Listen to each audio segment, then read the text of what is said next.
Okay, that's been a good discussion. Here's a summary of it, I've quickly thrown together.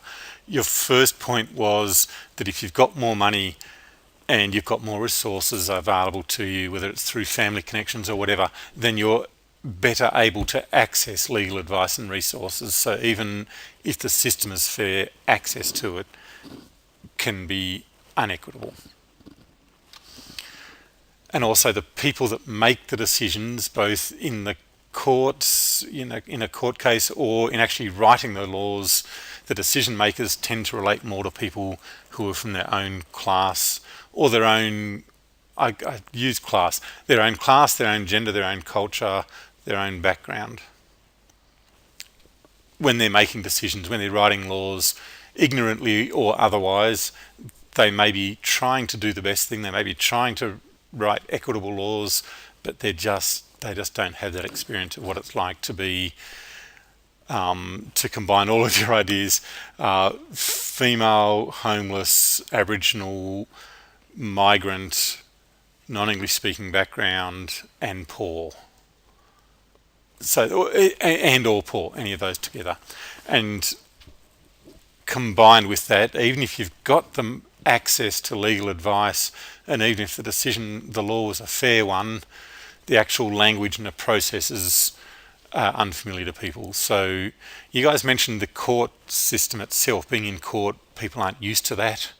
I told you that I used to actually pack clothes so that the kids from the Western Sydney area that I was working with, Mount Druitt, were able to dress in a button-up shirt for court, whereas others just knew that that's what they should be doing. But there's also the process of actually being able to make changes to the law, or actually being able to influence people. So that's one you guys didn't mention, but I want to expand on that a little bit now, because I think it's important. When we talked about this being our legal system, the states have the power, the courts and the parliament. The laws are made by government and they're interpreted by the courts. So courts are very clear on, since there's this principle of equality, if they set a precedent, if I'm speeding home along the GDE and I argue not with the police, but I take it to court, and in fact it would have to be an appeal process. But if I took it to the point where I said, yes, it's not fair, I should be allowed to speed because I have a special reason, because my wife was giving birth over here at Calvary Hospital. If the court said, yes, that's an acceptable reason, you should be allowed to do that, then the court's setting a precedent, and that means that anybody else, they don't have to go through that same process. Anybody else who has the same argument should also be allowed to speed. That's how the equity principle works. So I'll give some more examples in just a space here. I'll give a couple of examples, and it's generally following a theme of Aboriginal rights and Aboriginal situations, Aboriginal laws changing, quite powerless people. I think I need to mention now, a lot of the way that laws get changed, or the way that the system gets changed, is through activism by people like you, people who are going to be the community service workers.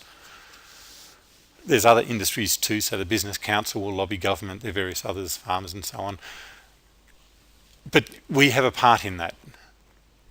So if we're all about equality and equity and we believe that in ourselves, we actually have a part to play in all of this. Excuse me. So there was a lot of lobbying, a lot of activism, trade unionists, all sorts of people fighting to draw people's attention to and draw the decision makers' attention to the fact that changes need to be made. So the first way that this actually had to happen, I mentioned in the previous space around the Constitution saying that Aboriginal people wouldn't be counted. The people writing the Constitution didn't want it to be changed easily. That's the rule book. And again, remember that distrust between the states. The minor states thinking all the people live in Victoria and New South Wales, they can always, if it's a pure majority, they could always overrule us. So what they actually set up was, you can't change the Constitution unless the people, not the elected politicians, unless the people we call a referendum, we ask everybody to vote, and it needs to be not just an outright majority, it needs to be a majority of people plus a majority of people in each of a majority of states. So you don't just get New South Wales and Victoria overwhelming everybody else. There were 6 states, there had to be 4 of them actually saying, yes, we want this change. One of the few major successes of that was the 1967 referendum, when 90% of the population said, yeah, change this constitution, get rid of that bit about Aboriginal people, count them, treat them just like everybody else. That was a major deal. There's only been a few changes to the constitution because it is so difficult and because it has such a high burden. There's been a few referendums that have been unsuccessful, but they had to change. So to give the Commonwealth government more power in pensions, for example. So after World War II, a bit of a groundswell that said, yes, we want the federal government to administer war widow pensions. That was another successful one. So, okay, that's one way. Laws can change, the constitution can change through a vote of the people. Typically, though, that's not the way it works. Typically, after lots of discussion, the government actually writes the law. The people we vote for, I sort of express this in 2 ways. One is the headline ruling of land rights being issued to Aboriginal people so that they had the rights to specific pieces of land. A pictorial example of that was actually the Prime Minister of the day, as well as signing the papers in the whitefellow way, actually handing over a handful of dirt to Vincent Lingari here, who you may have heard about other times. But okay, politicians can change laws. I think we know that. That's why we vote them in. Another way things can happen is when they interpret the law. So Eddie Mabo went to the highest court and said, I believe I should have the right to the land that my family have always lived on. It took several courts to get there because essentially what he was doing was challenging the basis of the Crown's ownership. The Crown, the government had said, we own Australia since 1770 because Captain Cook planted a flag in and said, there's no one actually to make a treaty with. No one actually, there's people here, but there's no ownership of the land. It's terra nullius. You may hear that Latin term thrown around. I'm just going to claim the whole lot by the government.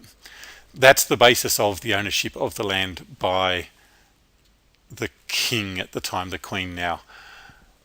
He took that to the highest court possible and said, no, look, clearly he was mistaken. You can see historically here's where the land is drawn out. We didn't just wander across our land in our island.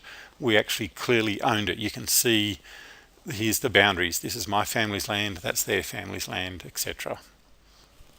And the court agreed with him, but the court were very careful in their pronunciation. So the court said, since you can show that your family has lived on this land continuously since 1770, and since the land hasn't then been given by the government to, or by the Crown, to somebody else, it's not privately owned land, then we're actually mistaken in claiming that that land wasn't owned. It's yours. We'll call it native title. They had a few other little details in their writing, but essentially that was what they said. In saying that, all of those years of work, all the dollars that the Mabo family had thrown in, all of that effort didn't need to be replicated because they said, we've set a precedent now. This will be the same for everybody else in the same situation. And numerous people were able to say, my family have also lived continuously on Crown land since before 1770. That's how native title was born. You notice that's different to the politician writing a law. That's the court making a decision and therefore other people in the same situation get to follow on. And there were other court cases. The Wick decision said, even though the land had been leased out to pastoralists, that was still Crown land. So the Wick family, and so that set up a stronger body of law based on all of these court rulings. So the law can be changed by referendum, but really only the Constitution. The law can be changed by politicians, government writing laws. That's what we call legislative law, because it's legislation. And the law can be written by courts making decisions, which is what we would call common law.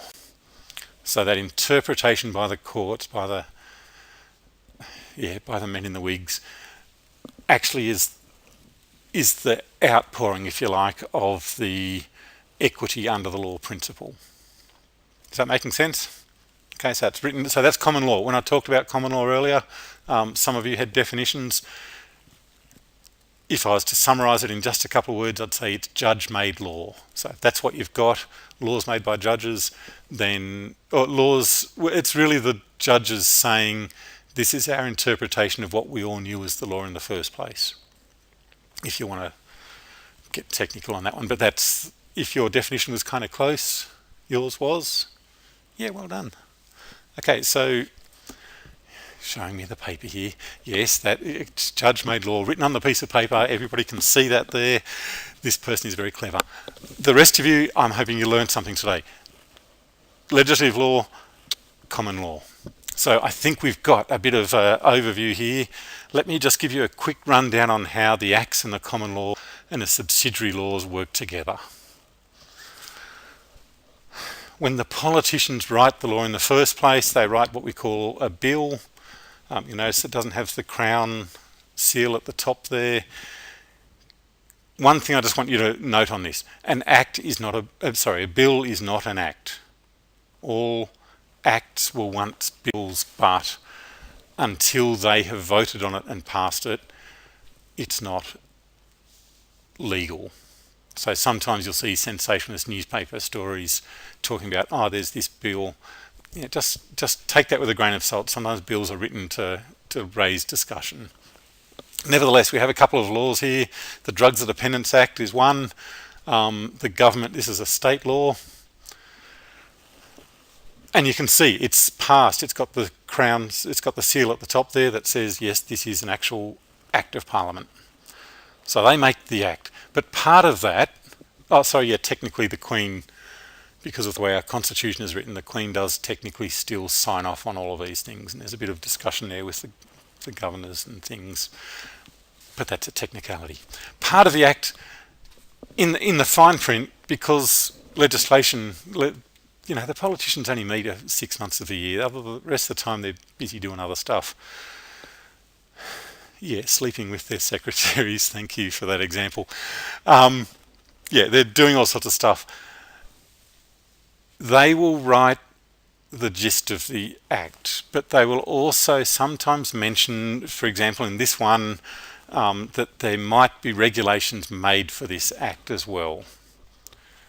And what that means is they don't have to be sitting to change the law. If I was to cook up a new drug, I just discovered it, it's not on the list of prohibited drugs, it could be another 6 months before government is sitting again to write the law. So instead what they say is, some of the finer details, we'll leave that up to the people we employ, or just the executive, or just someone else can write that. And that's what we'd call the subsidiary law. Nothing major, and it'll actually say in the Act what can be covered. Is that making sense? There's also the Drugs and Dependence Regulation, and that's got things like, so this is from within the regulation we're just looking at. There's the great long list of, here's what all the substances are. So the Act has said certain substances should be controlled. Here's a list of them. Here's what we would call a trafficable quantity, a commercial quantity, and a large commercial. Each of those are defined in the Act, but the actual details of how many grams for one and how many grams for another, the list goes on forever. There's no way I would expect a politician to be able to go into that sort of finer detail. This is just down to the Ds. There's an entire alphabet of different drugs. No, you don't need to know. Yes, you do. All of this will be in the test. You need to know every one of those drugs. No, that's not, I was joking. Oh, no, you need to know the principle of this is what the regulation would have, is these finer details there, all these different drugs and how much would get different penalties.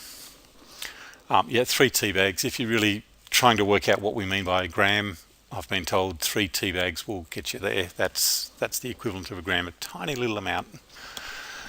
Okay, so that's the laws. Subsidiary laws are those that are written by the head of the department or that are written by just a subgroup of politicians. That's the regulations and so on. They're still legally binding. And they're outlined very clearly. Here's what the regulation can cover in the Act.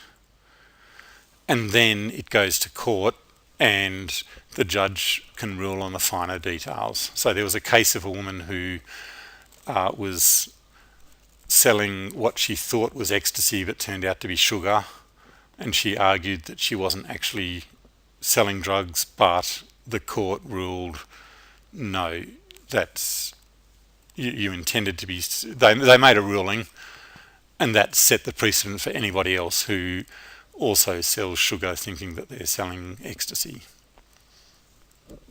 So I've got a picture now of the different ways the law works. All of this means that interpreting the law yourself is incredibly difficult because you actually need to know the regulations, and you need to know what was the regulation at the time and what was the common law at the time. So basically I'm saying don't try to be a lawyer and interpret it yourself. Let's find reliable sources later on in the course. Let's also remember that laws need to be kept in context with the policies and the ethical codes. We've only looked at the law so far. We need to keep them in place. So a typical agency policy clarifies what it means, how you're actually going to deal with issues in that organisation. So this particular organisation has a policy. I took this one off the net. It's certainly not the way that every organisation deals with young people and medication. These guys say we're not going to embarrass them by asking if it's legal. We just provide a fridge and we let them work it out for themselves as a street program. Now you'll notice that what it does, we can discuss whether we like it or not separately, but what the policy does is clarifies what different people's roles are. Youth workers do that. Our role in general is that. Caseworkers do something else. We all know where we stand. And it reflects the organisation's values. These guys are talking about let's not embarrass the clients by asking them if the pills are legal. I assure you that is not the policy that every organisation has, so it varies from one place to another.